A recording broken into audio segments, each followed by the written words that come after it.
Okay, sida mirror house ne. Ai sang was a bit. What's up people? Johnny here again. No ba koi park theme park ama koi Manipur da sangha dore. Hauzik si public ta thingi kai no ha ka hauzik se si gi se launch stock dre ba ko ado athu bi ta rani ado ai manungi insights ma'am kari theme park se kari yo have I happy to rake ado launch store kan di yam nuai ga male jaga se hyang thang dani hyang thang gi thong le do dagi hek lam thorok da dum green color gi building ama lai ba do ado maming china thoi adventure park hai doi ne ba ko ado hana ki diwali da launch stone to bune do nang de ado at least tha ma gum di le raga launch to do male January yam theng am da ko ado yam nuai ga do male water slides ka su yori dagi koi wave pool ka su yam yori ado nuai ga do male ma thang u chara ke kai le ye have do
Satang babu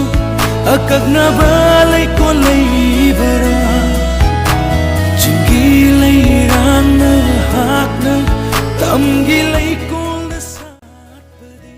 Sigi park se sidayan horage sigi se hojik nga yam leye ado moi gi sida boating gumba kara tawbagi ne ado sidaina horaga dum swaina chalaga sigi loi bo bok ne bo ko ado sida boating to rakini wali adagi sida koi adventure sports kuma meam sarakini hojik equipment me abse hap se loi dribo ko hojik kan tawri kan yam kan moi semi ado sigi ka se sigi sina keno oi doine mo koi mirror gi reflector mirror house haibo ado oi doine bo ko ado sigi jai video ma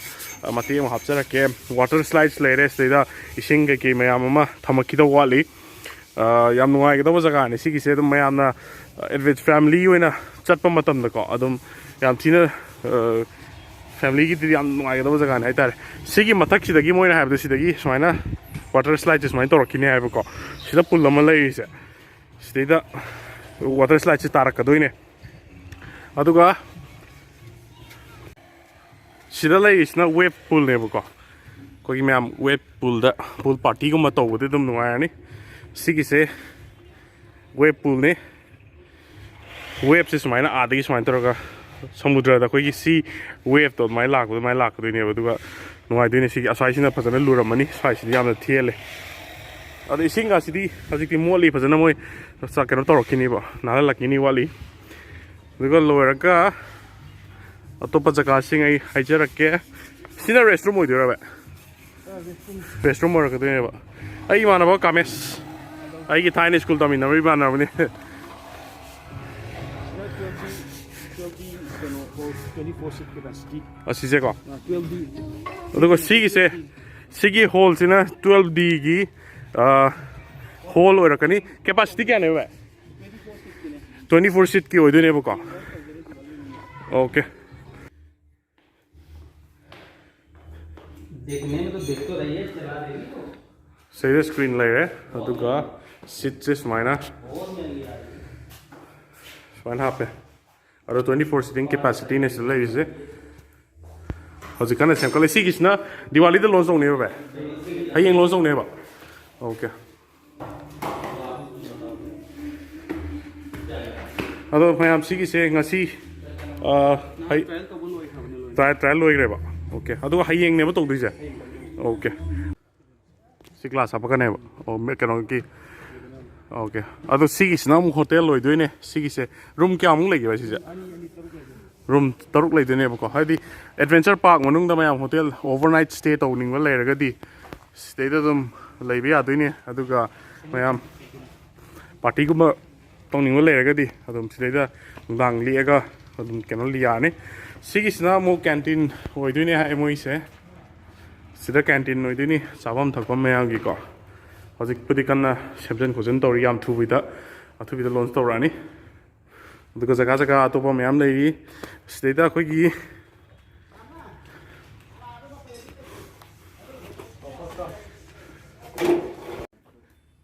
अदुगा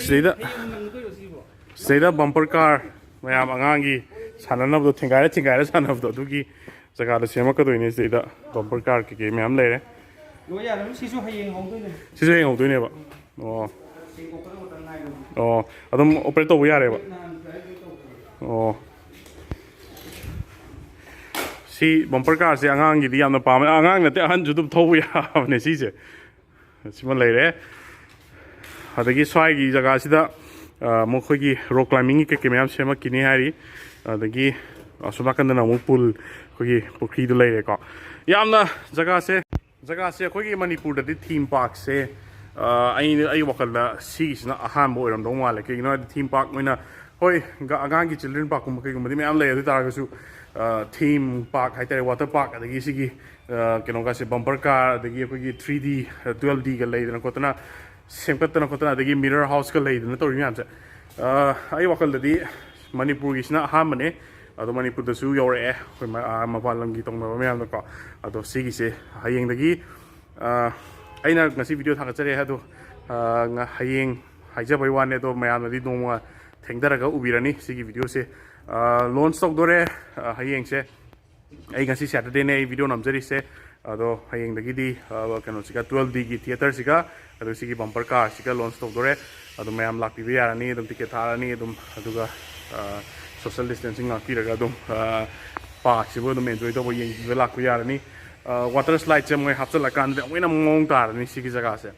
aduka sagi mirror house tu sudum hapel moi kan loisana tori ada maning lei se hasi mirror house ngai atu do hek lo ra di yam mong ta ba jaga ma dum oi dui sigi se sigi bumper car gi control nak tene sigi se dum mod kenon dati ko manate ko sigi sum install tok chala ka porok gi ufun ka sen mani langtik lang na sem kala ka do ni sigi ma gi fuse ke me am le aduka angangi am nungai ga ba har ga di ka sagi sigi mathak me am je sigi sida khoi gi toy train hai tare ko adu toy train de sida gi dum ma gi mathak sky gi oina sida toy train je ma am sida samak ki dori ko adu angang me am gi di yamna nungai ba jaga ma dum oirani ahan gi su family gi su loina ba lak pi ba yarani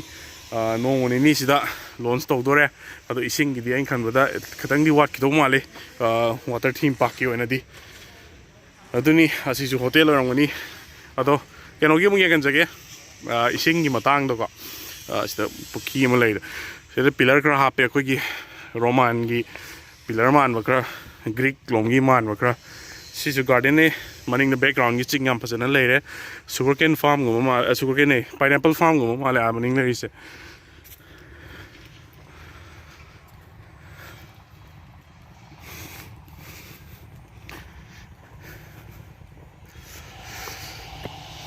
bridge se metal ge bridge ne sta su chokki me amam thare pham relax to yani nga me am jis le me am jiti oni me tungan wi ngak ne ayam na som me am le atu ka ma pan di kai village no khang de ma chatle hapet overview ne sigi se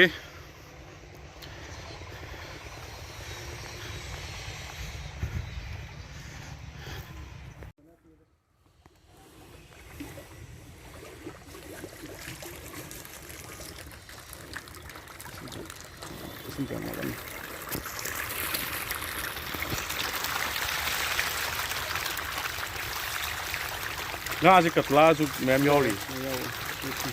oh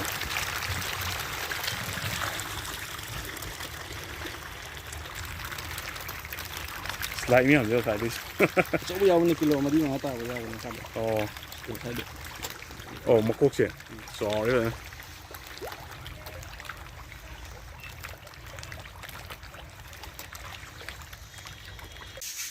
Okay, sida mirror house ne. Ai, sang mo je habit.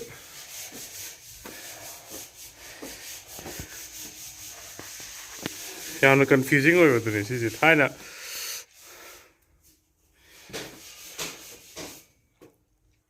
Kung side na. Okay.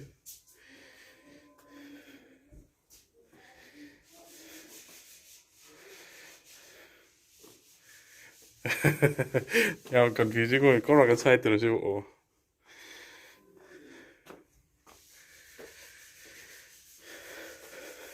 May makada kan siyemi. Lere may light thala kito wali do ay si light handa bagi. Manung na ni. So on the wall.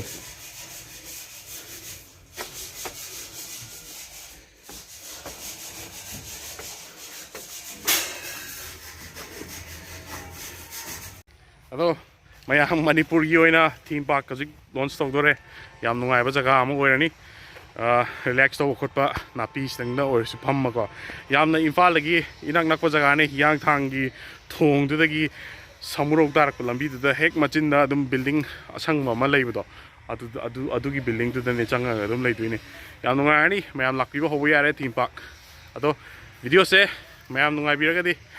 like to biramo subscribe to biramo ai side listen jarage. Thank you so much.